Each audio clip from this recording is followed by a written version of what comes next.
Yo, what's up, y'all? Thank y'all for all the support on this series. With that, let's continue from where we left off, being the end of the 21st Budokai. After watching the Turtle School dominate in 21st Budokai, Shin decides to send Tien to train with Mercenary Tao. He believes training with Mercenary Tao would give Tien and the Crane School the boost in power they need to overcome the Turtle School in the next tournament. With that, Tien sets off to train with Tao and give the Crane School a much needed buff and power they need to even rival or surpass the Turtle School. We cut back to the Saiyan duo after the 21st Budokai. Roshi believes that his students have grown a lot over these past few months. They have mastered the basics and continue to show improvement in both strength and skill. Roshi thinks that their training is complete and that the squad should go on another adventure.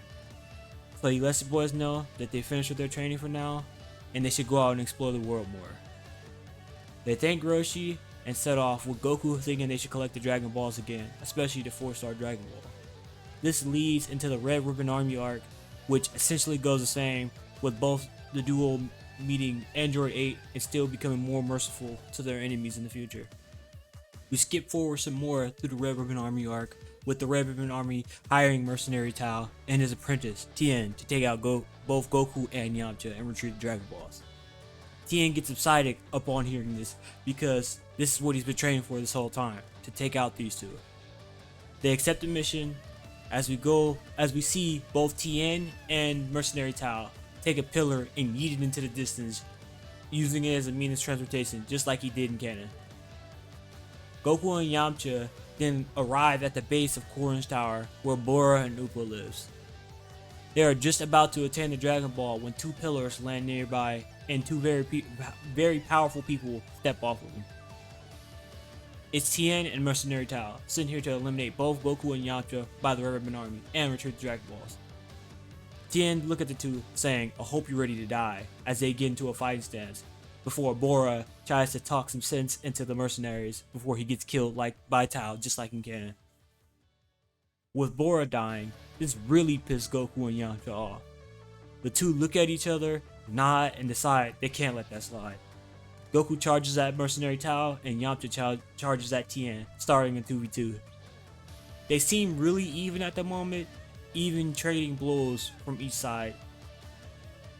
That's when Yamcha starts to gain the upper hand over Tien, parrying an attack and landing a powerful knee to the chest and flipping off of him at the same time, while Goku gets caught by an elbow from Mercenary Tao, stunning him before Mercenary Tao delivers a spinning back kick to Goku, sending him straight into Yamcha, knocking them both over. That's when Tien decides it should end this now, as he uses Solar Flare, blinding both Goku and Yamcha. Mercenary Tao and Tien both capitalize on this opening by barraging the duo with multiple powerful attacks before launching a dual Dodon Ray, seemingly killing the two on the spot. They collect the Dragon Balls and they fly off to accept their payment from the Red Ribbon Army. A few hours later, Goku and Yamcha wake up in a lot of pain, realizing they lost horribly.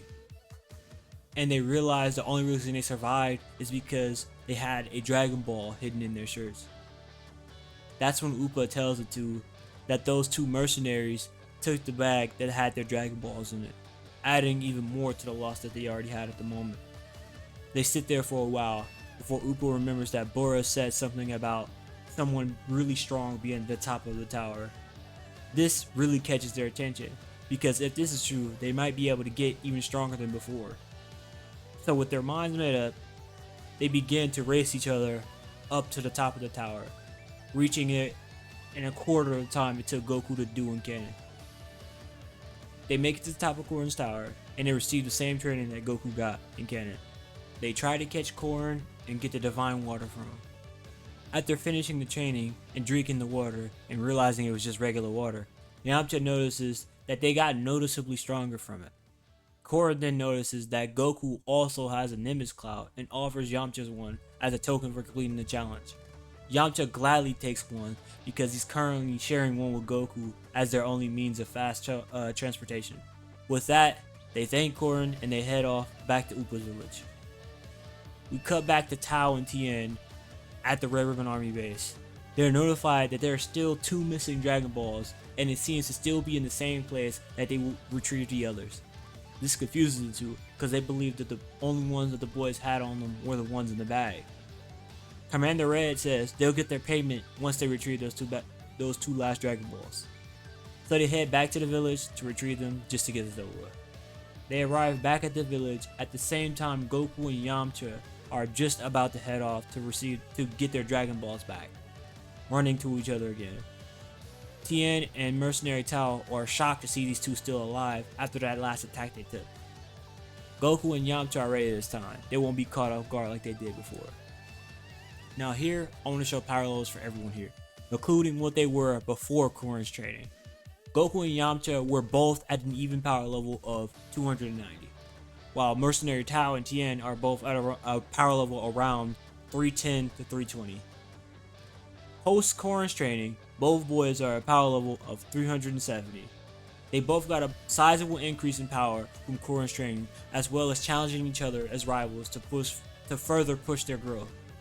Currently, they are around the same power level as some early Saiyan Saga characters. That's the power of having another rival on the same level as you and having the same biology. Yamcha and Goku both charge at Tao and Tien, but this time they just straight up manhunt the two. It's a very one-sided fight with Goku bullying Tao and Yamcha beating up Tien. Tien whips out the Four Witches technique and actually puts up a pretty decent fight against Yamcha. Tao, on the other hand, starts to get really careless and ends up blowing himself up just like in canon with a grenade. Tien, seeing this, doesn't back down and just charges back in to continue fighting like his life depended on it. But it was all in vain. Yamcha parries every single attack that Tien threw at him, and then at the end counter with the Wolfang Fist, knocking him out cold. With that settled, both boys hops on the Nimbus Cloud and flies off to the Red Room Army base to retrieve their stolen Dragon Balls, and reviving Bora after going through Fortune Teller's Baba's trials. Goku still meets Grandpa Gohan in canon, but he has so much more to tell him, with him being a Saiyan, who Yamcha is, and about his parents. Grandpa Gohan is shocked, but he still just smiles, saying he still loves him as one of his own. Goku and Yamcha decide they want to continue training with Master Roshi, but he tells them there's really nothing more he can teach the two. They should continue their journey, with Goku and Yamcha saying their goodbyes, and Bulma actually gives Yamcha a hug, flustering Yamcha before the boys let off. You cut back to Tien as he wakes up, seeing that Mercenary Tao is still alive. He then overhears from one of the villagers that Goku and Yamcha's training from the tower really worked. He thinks for a second, then he smiles, as he decides he's going to do the same thing they just did, before he starts sprinting up the tower. He completes the same training that Goku and Yamcha did before flying back to the Turtle School, telling Shin what happened. Shocked, he decides that the Turtle School will pay for what they did to his brother. We then move on to the 3-year time skip, in which Goku and Yamcha have been training and exploring the world. The duo gained so much more experience in battle, and their rivalry has made them push each other beyond what they thought they were capable of. They both had a power level of around 450, and even developed some crazy combos they can perform with each other. They meet back up with their friends and hear that the 22nd Budokai is right around the corner. Yamcha and Bulma have a really nice reunion here, and it actually shows more and more. They actually show more and more attraction to each other. Them aging more gave them more time to fully realize that they really had liked each other. Right here is actually where Yamcha and Bulma's relationship starts. Krillin and Roshi can't fathom how much stronger Goku and Yamcha have become, before asking if they really are the same people that they know from before. They all just laugh before making their way to the tournament area. On the way there, they run into the Crane School, and they see a couple of familiar faces. Tien and Mercenary Tao, who's not a cyborg, since he tanks the grenade way better than he did in canon, because he's a lot stronger. The tension in the air is palpable between Goku, Yamcha, Tien, and Mercenary Tao, causing everyone else in the area to be nervous because they think a fight is going to break out. But they just turn away, understanding that this beef will be settled in the ring. They fly through the contestants just like they did in canon, up until Krillin fights Chaozu. He still wins just like in canon, but it's actually much easier for him since he's just so much stronger than he is in canon.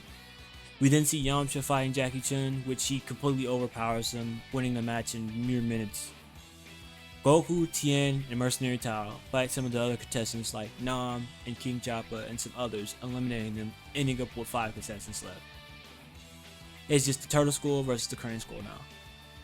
By request from all remaining contestants, the format is changed at the end from 1v1 matches to just be a 2v2 match. This gets a lot of confused looks from the crowd, but once they hear that 2 contestants were a part of the last tournament in the finals, they immediately start cheering again. If you're wondering about Krillin, he decided to just forfeit. He knew this isn't a match that he could realistically compete in, seeing how everyone here is just so much stronger than he is. And honestly, it's really just a smart move. And with that, we end this part off here, with Goku and Yamcha being locked in a 2v2 with their biggest rivals from another school, Tien and Mercenary Tao. What do you guys think will happen next? Drop your ideas in the comments below, and remember to hit the like and subscribe for more. I want to try to hit 50 subscribers by the end of October. Catch y'all next time. Peace.